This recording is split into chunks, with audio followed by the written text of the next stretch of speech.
Hi lovely ones. Before I begin, I just want to say I'm really sorry if this video goes out of sync at any point while you're watching it. I have noticed that since YouTube hooked up with Google+, I'm having a problem with the audio syncing up with the images on the video. They're fine when I film them, but once I upload them they do get a little bit sketchy.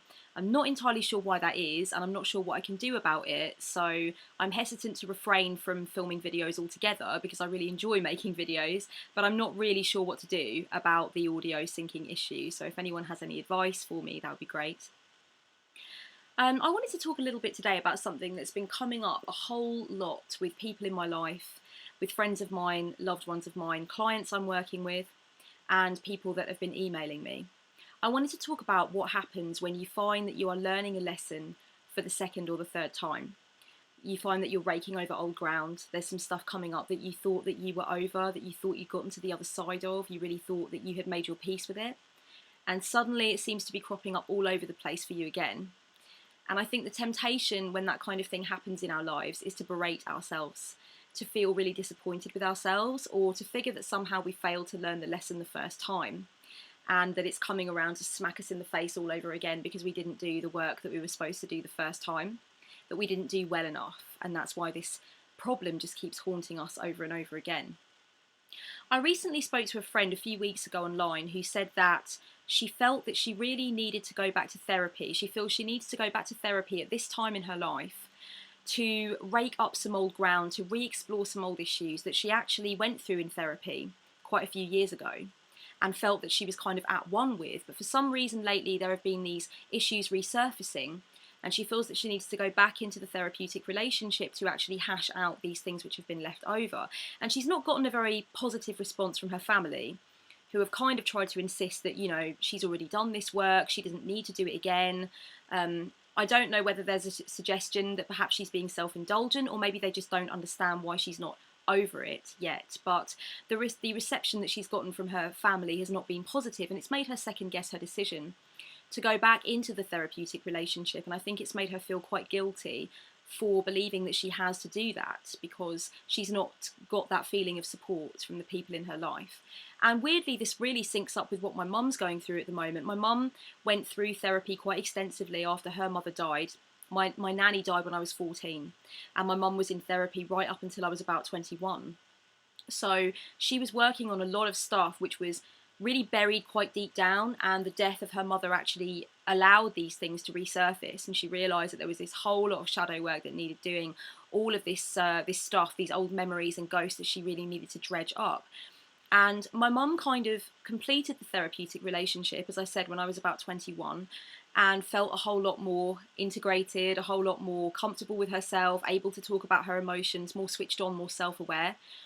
And now, in my late 20s, she's coming to a stage in her life where she really feels that some of these things need to be re-explored. They need to be reassessed from where she is in her life now. And I think when she first came to this realization, she was very disappointed in herself, and she did berate herself. And I think she tried to tell herself that she didn't really need to do this work all over again, that maybe she was just trying to distract herself from what was really going on now in the present. But still, these memories kept resurfacing, this old stuff kept bubbling up inside of her, and it was to do with her mum and her childhood and the pain that she went through years ago. And I think when you come out of a therapeutic relationship, and when you end a healing journey, and you realise that you're really on to the next phase of your life, you've really evolved both spiritually and emotionally, you do tell yourself that that work is done. And you do tell yourself that, you know, you can close the book on that chapter now. But sometimes you do need to reassess and re-explore things from the new place in your life. When you really shift and you really transition, when you finish the therapeutic work, the healing work that you did, and you go on and you spend a few years realigning with your core being, you maybe start some new projects, you finish a relationship, start a new relationship, you move, you know, you get a new job, you reassess your career goals, etc. All of these things happen as you move through life. You may come to a point where you realise that a lot of the stuff that you thought was dead and buried, a lot of the stuff that you thought you'd put to bed, is kind of bartering for your attention a little bit. It kind of wants you to place focus on it. And the thing to do when that happens is not to be frustrated with yourself and not to berate yourself. It does not mean that you failed to learn your lessons the first time. And it doesn't mean that you kind of willingly or intentionally buried stuff because you didn't want to deal with it the first time.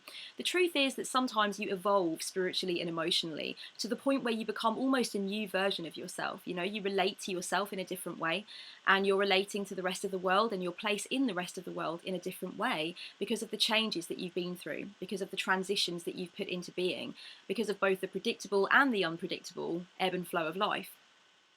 And when you realise that you've come to a fresh platform and you're identifying with yourself and your core being from a fresh perspective, that old stuff which you thought you'd put to bed sometimes needs to be re-explored from a new place. I call it healing from a new place, or healing from the new home. And I think it's very usual. I don't think it's something to worry about. I think it's something that you should offer your attention to and offer your time to. And take it in the context that it's given. Take it from the perspective of that you've strengthened yourself, you've fortified yourself, but you've also changed a lot since you did that healing work. And it's okay to check in with how you're feeling about that healing work now. I think that it's important for my friend to feel that she can go back to therapy if she wants to deal with things from the structure of her new life and to focus on what it means for her in the new phase of her life. My mum, for example, a lot of the things that she was talking about and going through when she was in therapy, she was talking about them and going through them while she was also in the midst of a divorce, and she still had 2 teenage girls. Now she's at a stage in her life where the divorce is long behind her. She's much more independent now, and both of her children are grown. My sister has a child of her own. I'm in a long-term relationship. I live away from home too. So she's coming from that fresh perspective. She's going through the change as well. She's moving from motherhood to cronehood. So all of these things that she dealt with in the past, she's now dealing with them 10, 15 years later. She's dealing with them from the perspective of a woman who's been through lots of different life changes, who now sees herself from a different place than the place she was in before. So it's not that she failed to learn the lessons or that she failed to heal initially, it's that she now needs to re-heal from that fresh platform. And I think if she wants to go back into the therapeutic connection, or if she wants to talk about these issues or get tarot readings from me, or if she needs to retreat, if she needs silence, if she needs stillness and solitude, then those things should be granted to her. They should be granted to her kind of in the feeling that they're asked for, in the fashion that they're asked for, from a woman who is fortified and is strong, but also recognises that she's going through a lot of changes, and as a result she may need to reassess some of the work she did in the past. I was also thinking recently about the journey of healing itself. I had a really beautiful, very poignant email the other day from somebody who's been watching my videos, and she said that she was very affected by the healing, shifting and unity video that I did. She said that she's very much on her own journey of healing, and it has its ups and downs, it undulates, you know. It's very rough with the smooth. It's sometimes smooth and sometimes crunchy. That's how it goes. And she said that, you know, she hits stumbling blocks with her journey of healing. She retreats back to old thought processes that she knows they don't serve her, but she sometimes finds that she slips back into them and it really frustrates her and she doesn't understand why it happens. She says that she's doing well with her healing journey and then something comes up and it kind of throws her off track, or she regresses. I had another client who spoke recently about the same thing, about somehow losing motivation and regressing, kind of going back to the starting point and getting very frustrated by this, because you want the routine to serve you. You want to stick with what you know about your core being and about your desired feelings, and you want to really utilize that knowledge every day, but somehow you get unstuck or you regress and it makes you feel disappointed, it makes you feel resentful, or it makes you want to berate yourself. But what is so often not realised when people are going through the healing journey is that that is a key component of the healing journey, right? I feel that my healing journey took a good 7 or 8 years, from the time that I was self-harming, very insular, very angry, very aggressive, feeling very resentful towards the world, complications with my relationship with my mother and with myself, self-loathing, body image issues, a whole plethora of difficulties that I was going through. From then to now, where I feel very spiritually centered, very self-aware and very in alignment with myself and able to be present with myself and present with the moment and grateful for the little things that happen every day, the rising of the sun, the setting of the sun, you know, all this kind of thing. I feel joy, and I feel a right to feel joy. I feel a right to harness that joy. And I think that the time from that horrible place in the distance to now was about 7 or 8 years of my life. And through that journey of healing, I was every day experiencing these same stumbling blocks. Every day I was recognizing the negative patterns, the negative cycles that didn't serve me. I was identifying the limiting beliefs beneath those negative cycles. I was exploring the root causes. And of course, that meant that there were going to be many setbacks. You know, just because you identify a negative cycle and you've done that great work to identify that negative cycle, doesn't mean that you're going to heal from it immediately. The healing journey is the unfolding moment where you recognize it.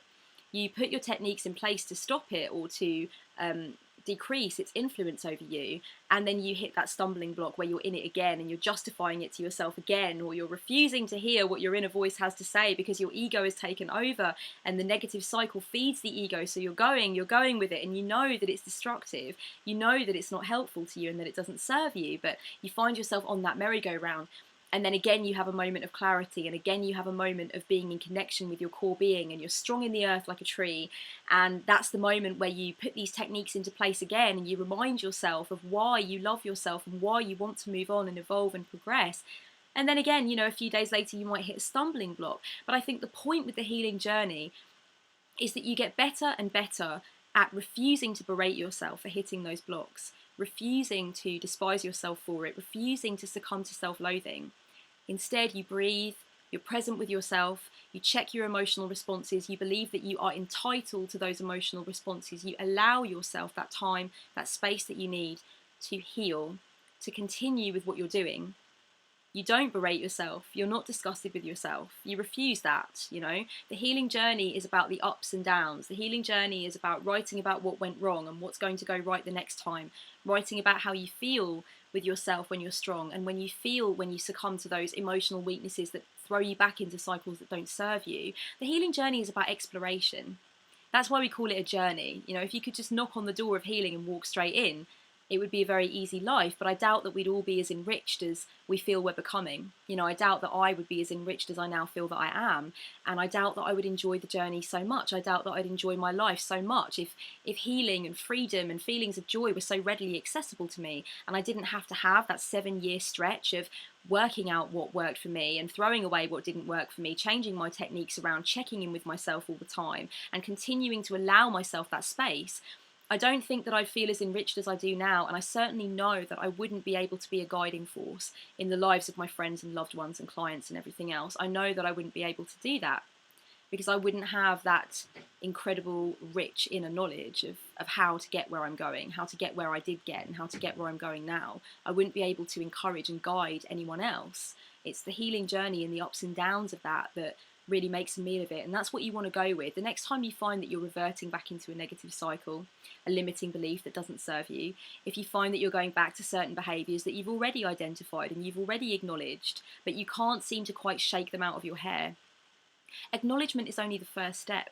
When I talk to clients, for example, about the inner saboteur or the inner bully, the inner critic, that little part of you deep down inside that refuses to permit you the freedom to enjoy the creative process, or refuses to permit you access to feelings of success and accomplishment, the inner saboteur needs to be acknowledged first of all. It needs to be recognised. You need to have a look at its triggers. That's the next thing you need to do. You need to look at what happens and when does it happen and what kind of mood am I in and who and what is around me when the inner saboteur seems to find its way through the door. There are triggers. There are always triggers. And those triggers seem to create the perfect environment. They create the perfectly fertile soil for the inner saboteur to plant those seeds of doubt and insecurity and lack of motivation. So once you've accepted that you have an inner saboteur, and once you've looked for those triggers that allow the inner saboteur to flourish inside of you, then it's just about finding the techniques, and it's just about continuing to check in. It's about practice. The healing journey is about practice. Acknowledging and accepting, yes, definitely. Having a look at the different circumstances that need to present themselves in order for you to embrace this negative cycle, definitely, that's next. But what's after that is just this whole heap of days piled on top of each other where you really just check in with yourself, enjoy your progress. You fall down, you pick yourself up, you dust yourself off, you keep going. You fall down, you have a look at the lessons that were learned, you write about things, you meditate, you chill out, you decide not to hurt yourself, not to loathe yourself, but instead to accept that you're a human being and that you have accepted into your heart the journey of healing. And that is really one of the most incredible accomplishments so far is that you've accepted and acknowledged the journey of healing that you're on. And you've got to continue to do that, you know. Berating yourself for the times that you fall down or the times that you fall short, that's not in alignment with the journey of healing. That's not helping to heal you. That's hindering you because you're against yourself. You're becoming an enemy of yourself. Best thing to do if you fall down is pick yourself back up. Give yourself some words of love, you know. Open up the heart chakra for you and just let it fill you with wondrous green sparkly fairy lights, or however you want to say it. I really feel like the love that I have for myself has a lot of humour attached to it. When I fall down, when I succumb to a negative cycle, when I see myself going back down that road that I know is not healthy for me, I kind of check in with myself, and there's a lot of laughter there. That's how I kind of keep things balanced. That's how I keep things healthy and positive for me. I laugh. I think, oh God, I'm here again. Okay. It's okay, it's fine. Let me just have a moment to myself where I just chill out, get zen, get centered, get grounded, and just give myself these moments, these unfolding moments to reconnect with myself and decide I'm on the healing journey. I'm not on the hindering journey. I'm not on the hating journey. I don't want to loathe myself. That's what made me self-harm in the first place, that self-loathing. So the healing journey for me is really about laughing at myself, laughing with myself, enjoying the fact that I'm not perfect, enjoying the fact that I don't need perfection in order to relish the journey that I'm on, understand that I'm living a life which is full and rich and alive with lessons. And if some of those lessons roll back around again on me, then that's fine. I laugh, I take that in my stride. And I encourage you to do too, because that really is part of it. When you feel like you have fallen off of your healing path that you were on and you've succumbed to something old and something that no longer serves you, don't tell yourself that, you know, you've left the healing journey behind. That is it. The mistakes are it. The setbacks are exactly it. They are the meat and potatoes of the healing journey. It's definitely not supposed to be easy, but you're supposed to hold your hand through it, you know. And so I think that these 2 or 3 encounters that I've spoken about with the email and my friend with her therapy and my mother with kind of revisiting some things for herself just really led me to want to say that if you are relearning a lesson from your past, if you are experiencing rehealing over something that you already addressed, then think about where you were before when that healing took place the first time, and think about how evolved you are now and how far you've come and what a different part of the pathway you're on now. It might just be that you've connected with yourself in a different way. You feel that you're a different person. You might have different goals, different desired feelings. You might have a different outlook. And as a result, some of that healing that you've done might just need your attention again, while you kind of reassess where you were at that point on your journey, where you are now, and what can be taken from it now, what can be learned from it now that you maybe couldn't have learned 2 or 5 or 10 years ago. I think sometimes there's just those nuggets of gold when we readdress a lesson and the desire is to berate ourselves for having to learn that lesson again. Really what we're being offered is a little nugget of gold, and if we choose to see it that way, then that's how it will come through, and that's what we can really glean from it. Much love all, blessed be, thank you for listening, and if you need me, email me, message me here, comment, all of that good stuff.